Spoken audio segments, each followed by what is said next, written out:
Hey everyone, and welcome to this explainer. Let's just dive right in today. Imagine this. You pull out your phone, check your bank account, and, well, you aren't broke. But you aren't exactly rich either, right? Even grabbing that $6 iced coffee turns into this heavily debated internal decision. Every single month feels so incredibly tight, even though you're paying your bills on time. You're making all those minimum payments. You are literally doing exactly what society tells you you're supposed to do. So why does it feel like you're running as fast as you possibly can, but you just aren't moving forward? It's a completely maddening feeling, isn't it? That sensation of sweating it out on a treadmill but not actually getting anywhere? Well, here is the uncomfortable truth we're going to unpack today. Feeling stuck like this, it usually isn't caused by irresponsibility. It's not because you went out and did something reckless. It happens because the modern debt system is specifically designed to feel totally and utterly normal. It's so normalized that by the time most of us realize what's actually happening to our money, we're already caught. So here's the reality. You aren't broke. You're trapped. And in this explainer, we're going to break down the hidden architecture of this exact trap, piece by piece. But more importantly, we're going to look at exactly how to escape it.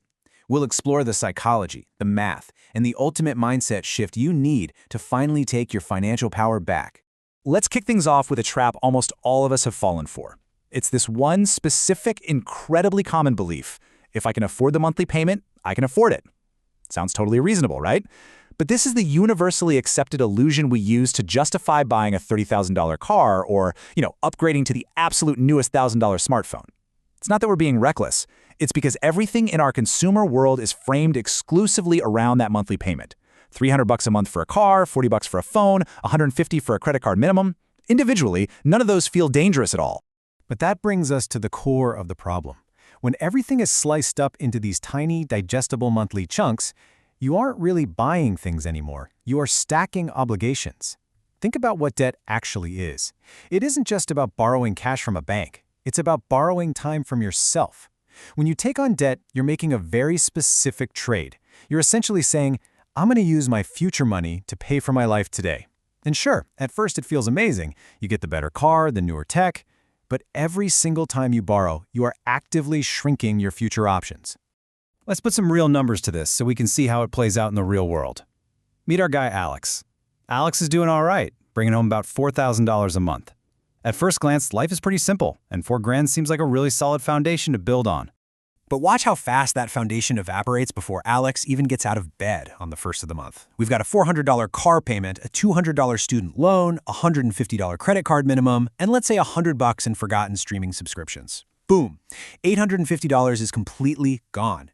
And remember, that is before Alex has paid rent, bought a single grocery, or saved a dime for emergencies. So when the car breaks down or a surprise medical bill pops up, Alex literally has no options. Because that future money's already spent, there's only one move left: use more credit. And the trap just gets tighter.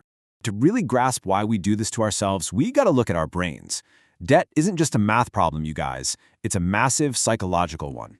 As humans, we're hardwired to prioritize short-term relief over long-term consequences.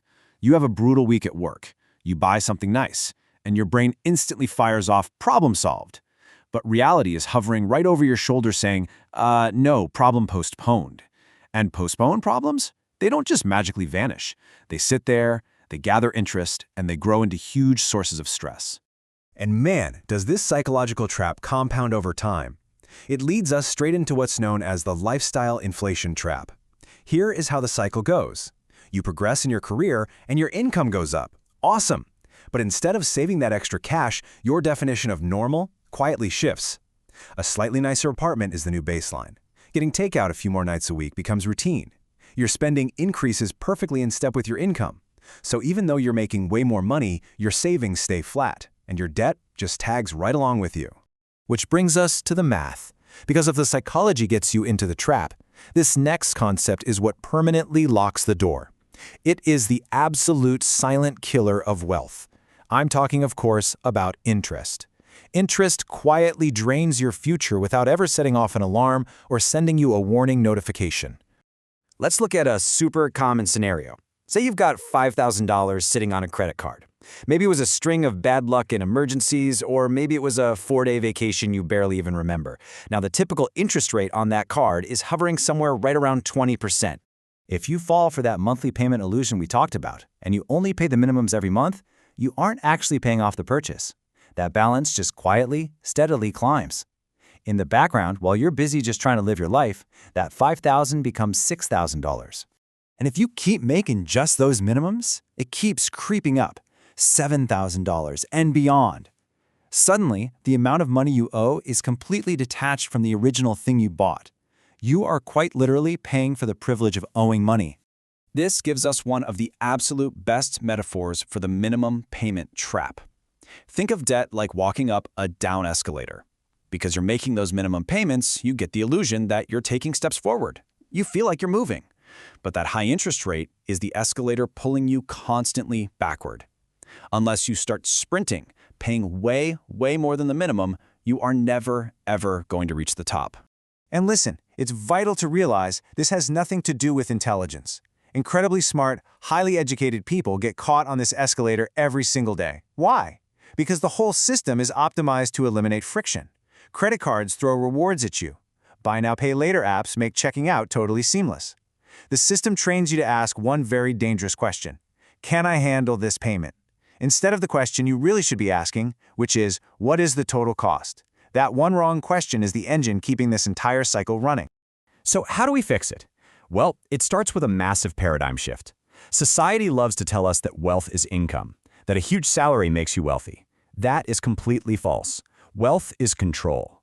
Two people can earn the exact same amount of money but live completely different financial lives. One is completely free and the other is totally trapped. Why? Because one actually controls their income and the other has already promised it all away to lenders. Think about it. When your income is pre-spent, you don't just lose money, you lose agency. Over time, debt fundamentally crushes your freedom.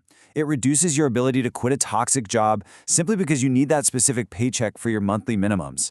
It reduces your ability to take a risk on a cool new business idea. It severely reduces your ability to handle life's inevitable emergencies. It creates this really dangerous, deep dependence on your next paycheck. But you absolutely can jump off the escalator. Escaping doesn't start with winning the lottery. It starts with awareness. Here's a super straightforward 5-step escape plan. Step 1, face reality. Add up your total debt, not the minimums. Step 2, stop creating new debt. Step 3, attack that high-interest debt first. Step 4, cut the silent expenses. And Step 5, shift your mindset entirely. I really want to zoom in on steps 2 and 4 for a second.